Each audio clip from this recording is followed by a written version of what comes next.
Yo, what's good? It's your boy TPJ. It's your boy Pappy Season. It's Hoops Brews, episode number, what is this, 23? Episode number 23. Our Jordan episode. Huh? Our Jordan episode. Oh, great. It has to be great. It has to be great. It has to be great. So, I guess you're about to see episode 23, Hoops and Brews. Let's go. It's going to be great. It is going to be great. We're talking about the Miami record and nobody wants to play him. Who's your pick for Coach of the Year? See, that's tough because I can lean both ways. I can lean with D'Antoni in Houston or Spoelstra, but I think I'm going to go with Spoelstra. Just for what he had to work through, because even though Miami does have a lot of talent, they've also had a lot of injuries this year as well. I think Winslow's been hurt. I don't even know who McGruger is, and he's in the starting lineup. Whiteside is averaging 17 and 14, and just for you to turn the season around like that, you had to. Hold on, Whiteside averaging 14 rebounds now? Yeah, I think Whiteside's averaging like 17 to 14. I think Whiteside's putting up crazy numbers. Damn, he is averaging 14 now. Yeah. Wow. Yeah, crazy numbers. And for you to turn the season around, like I think if you look, what they were like 12th in the conference in like December or like January, Yeah, something like that. and they went on a tear like that. For you to go on a tear like that, you had to switch something in your coaching philosophy. There's no way you just go on a tear like that and you just walk out there and do the same things you were doing every day. So for you to do that and go on a tear like that, I gotta give it to Spoelstra, man. But that's only if they make the playoffs, because They going to make the playoffs. I don't know because you know the Bulls are basically tied with Indiana and like Miami. The Bulls could end up either where. Basically, the Bulls could end up in the 7th. The Bulls could basically end up as not in the playoffs or the 7th or 8th seed. They basically all have the same record pretty much. Yeah, the Bulls are half game behind Texas. Exactly. So if And the Bulls playing Atlanta right now, and they're about 7 points. Okay. The Bulls are playing Atlanta right now. Yeah, and they're about 7 points. So, okay, but it's only in the first quarter. But like I'm saying, so if Miami makes the playoffs, I think I would give it to Spoelstra. If they don't, D'Antoni. Okay. Because I didn't see Houston doing this. I don't like the way they play, and I don't think that it's going to be very successful in the playoffs. But I didn't see them winning 50-something games. I saw them winning about 45, 44, 45, and Harden having the stats he's having, but they will probably win 44 games, personally. Honestly, Who's your pick? for me, I'm just gonna give you my top like 3 picks, and then I'm gonna just go ahead and give it to you. Yeah, for Coach of the Year. For me, it was between Spoelstra. It was between honestly Scott Brooks for me. I would say honestly Brad Stevenson will be in my third, and then I would put D'Antoni in that contention, and then who's the coach for the Jazz? What's his name? Is that Quinn? Yeah. Oh yeah, Quinn Snyder. Those were my top 5 picks for Coach of the Year this year. This year, I think I personally would give it to. Man, I'm gonna have to say, as much as I hate to do this, I feel like Quinn Snyder kind of deserves it, man. Gordon Hayward started off the season hurt. They didn't really skip. He was hurt for like 8 games. It doesn't matter, bro. He's the best player on the team. They went like 4-4. They went 500 with their best player hurt.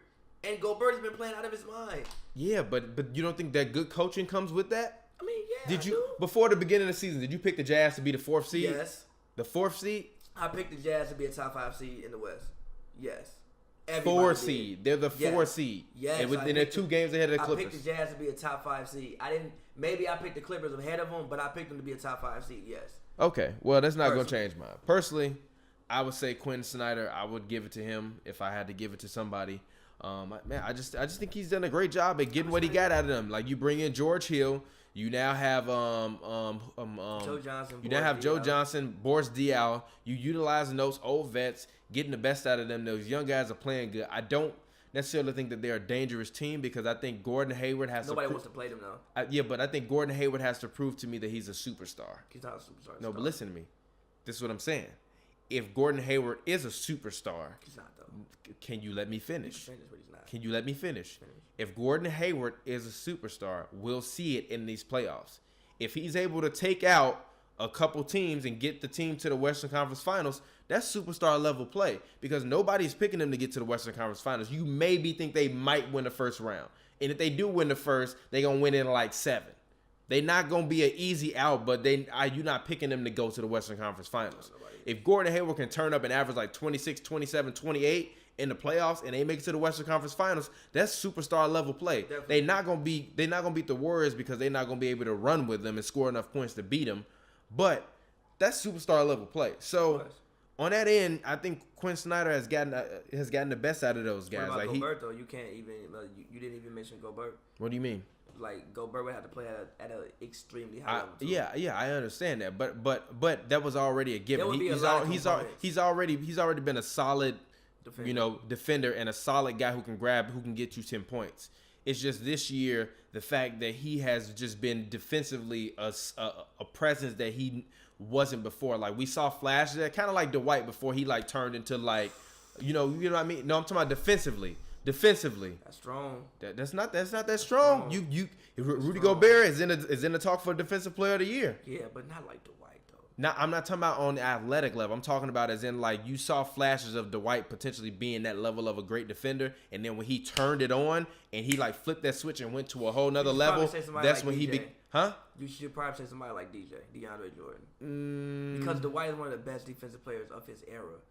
Damn near like a top 20 defensive center ever. Yeah, I understand that, but but if Rudy Gobert wins a Defensive Player of the Year, then you automatically go into that conversation. It's not. If you, if he wins a Defensive Player of the Year, he goes into that conversation. Yeah, he could potentially win it this year. Like I wouldn't give it. I think even like last night, Draymond and you know I hate the Warriors. You know I hate. Oh yeah, you spent all this year hating on Draymond. Wait, by the way, stop retweeting so much Warrior stuff on the Hoops Brews page. Why? Man. It looks like a fucking fan page, dog. I feel you, but it look like a fan page. You be legit happy. No, they the ones who be fucking driving the numbers. They are. Yeah. Okay. All right. When we get retweets, who you think them retweets coming from? They coming from Warriors fans. Okay. Whatever. They coming from the few Warriors fans that follow us. I respect it. All right, but look. They're the hottest team in it. Okay, fine. This is my counter argument again. Who the fuck am I supposed to cover? Cleveland, Everybody. 5-5. Everybody. I retweet everybody's shit. I even been retweeting Spurs stuff lately. I retweet stuff about Russ all the time. Don't make it seem like I'm only tweeting Warriors stuff. Okay. I tweet Warriors stuff when the Warriors games are on. Okay, all right. How you gonna come at me like that, bro? Okay, all right. It look like a fan account. Besides that. A fan account? Okay, all right. Besides that, you know I hate them, but Draymond's defense last night there was like a stretch of like maybe like 3 plays in a row where he had like threes. Like, what's the stats on last night game? You check them. Let me check the stats on last. I'm finna check and see how many Warriors tweets. There was a stretch. All right, Warriors tweet, but this was during the game. This is live tweeting during the game. There was a stretch. All these are live tweets during the game. Know, but it be like hella like. They're live tweets during the game. I'm live tweeting the game. I even was tweeting about the NCAA Women's Final Four last night. Can we talk about that right now? Sorry. Take a break from the awards. Yo, last night I was sitting on the couch with my girl at the end of the fourth quarter. I'm like, oh shit, it's 2 minutes left for to watch this game. I told her, watch UConn come back. I'm like, but Minnesota, this is Minnesota, right? Or no, Mississippi. No, it's Mississippi. State. I'm like, but Mississippi State gonna game their ass. And she's like, yeah, whatever, right? So at the end of the fourth quarter, when the girl got the ball and she ran to the rim, and she threw up that bullshit ass shot. First of all, she should have pulled up. She hit Shorty with a move. Yo, my God. Yeah, but how you go to the rim like that and then get destroyed like that? I don't know. She was like 5'4". Why did she even do that? You want to know something? No. Because it's funny because my girl, I showed her the clip on, we were talking about like going to shoot basketball. And she was like, oh, I was like, I'm gonna show you a clip. So I showed her the clip of last time Hoops and Brews, when Steph was talking about the Swisher Sweets, and I was like, yo, let's play a 2-on-2. And you was being all scary. I'm like, man, he's scared. And she like, honestly, like, do you really think that you could beat one of his women's basketball players? I was like, hell yeah, I can. And she was like, are you serious? I'm like, yeah, I can. And then I turned on the game. She's like, you telling me you can beat one of them out there? I'm like, yeah, I can beat one of them. It's like, no, you can't. She's like, no, you can't. I'm like, yes, I could. You're not stronger than me. You're not faster than me. You that point guard from Mississippi State will rock you into oblivion. There's nothing you can do about it, G. She will give you 5'4", G. I got 5 inches of height on her, G. She got speed on you, and she got handles. She got shakes. Did you see the move she hit Shorty with? Bro. Shorty ain't me. She ain't me. Than you. She's not better than me. She's not better than me. Bro, she is a D1 athlete. Not better than me. Second ranked. They won 34 fucking games, bro. That ain't got nothing to do with me. That ain't got nothing to do with me. She would give you moves. That ain't got nothing to do with me. So honestly, you think you can beat So can we do this 2-on-2 against Steph Swish or Sweet? Let's go. And I'm gonna play my heart out. Let's go. And you gonna lose. And if we lose, it's your fault. Really? We don't lose as a team? If we lose, it's gonna be your fault. It's not gonna be my fault. How? Cause I be whooping your ass on the court 1-on-1. So if we getting killed, it's probably gonna be because you getting killed. Me, bro. Let me get my no look. Wait, look. He said you be letting me win 1-on-1. Hold on. Wait, look, listen. You be letting me win 1-on-1. No, look, listen. No, look, listen. Listen. Let me go run on the treadmill for 2 weeks. Let me go get fully in shape as far as like physically, besides just lifting weights. Let me go lift and run for 2 weeks. Cause usually I go to the gym and I just lift. I been getting stronger, but I ain't really working on my fitness like that. Let me go run for 2 weeks. Hop back on the court. Come on, you're not beating me. But hold on, wait. I'm not beating you. You ain't beat me in like a year. That's cool, but you're not beating me. But hold on, wait. Wait. No, wait. He said that's cool. Wait, no. I said you ain't beat me like a year. He said that's cool, but you ain't. Wait, no, because I want to get back to the point. Let me give Draymond some love, man. You're not gonna hear too much often from me, man. Let me do it. Pause. But anyway, there was a stretch in the game of which Draymond had like 3 straight blocks, and I was like, yo, if you make a highlight tape for who's defensive player of the year, it should be Draymond Green. Just from that stretch of like that like stretch of plays he had, and like maybe that third to fourth quarter he had was amazing defensively. Like when Draymond contests you at the rim, you don't score. Harden's a good finisher, and he cannot. People cannot score on Draymond at the rim for the most part.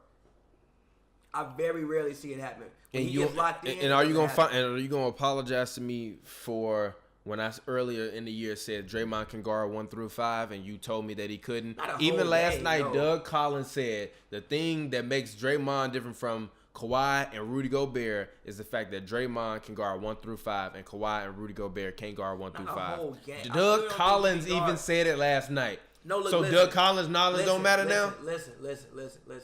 He coached Michael Jordan, G. He will let you know he coached Michael Jordan. Yeah, but he didn't coach Michael Jordan. Nick, he literally said a play was called, give the ball to Michael and get the fuck out the way. That's a good play. I feel him. That's some great coaching. I would call that That's the greatest coaching of all. That is tremendous coaching, G.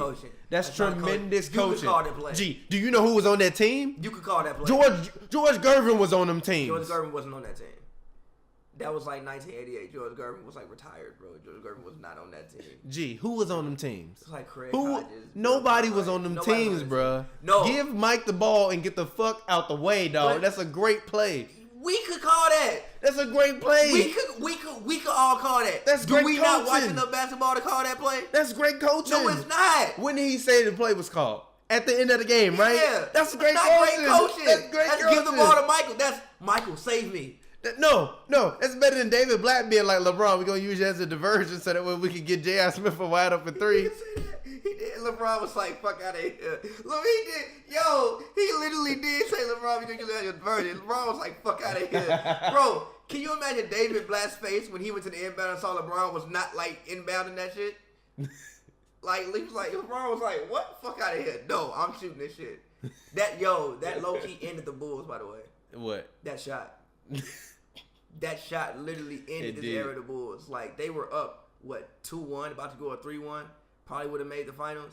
That shot ended the Bulls. Like, it got Derrick Rose traded. That shot ended the Bulls. Yeah, that was like when Michael ended the Pistons. No, it's like when Michael ended Cleveland. That's like what Michael did to Cleveland. Oh, yeah. Basically, honestly, LeBron just gave us, redemption. Like, Don't say us. You're not a Bulls fan. Don't be disrespectful. No, don't say us. Okay. Don't say us. I'm from Chicago. If you ain't a Bulls fan, you're not a Bulls Chicago, fan. So you an AI fan. That says all we need to know. That's cool, but I'm from Chicago. But anyways, my defensive player of the year as well as Draymond. I've been telling you that since the beginning of the season. You told me I was wrong. I didn't say you was wrong. You did say I was wrong. You did. You said, you've been saying that I was wrong the whole year. The whole year you've been saying Rudy Gobert's been playing better. The whole year. He has, but no, because look, Kevin Durant was there. And for a while, remember, I was You saying Kevin Durant and Rudy Gobert. Yo, No, like, did you see what Kevin Durant was doing earlier? Like, Draymond Green was doing the same things. But bro, Kevin Durant was looking like a legit rim protector. So if you have 2 rim protectors on one team, it's easier to protect the rim because you have 2 of them. Gobert had nobody besides him. Derek Favors isn't a fucking rim protector. That's why I gave it to Gobert or Kawhi over him at first. But with KD being gone for what, 20 games now? Yeah. Something like that. I gotta No, it's been Golden State is 10-5 since KD got hurt. 15. So it's been 15 games. So by the end of the season, and by the end of the season, it'll be 20. It'll be 23 games. KD played 59 games. Excuse me. I gotta give it to Draymond, man. So Draymond is my defensive.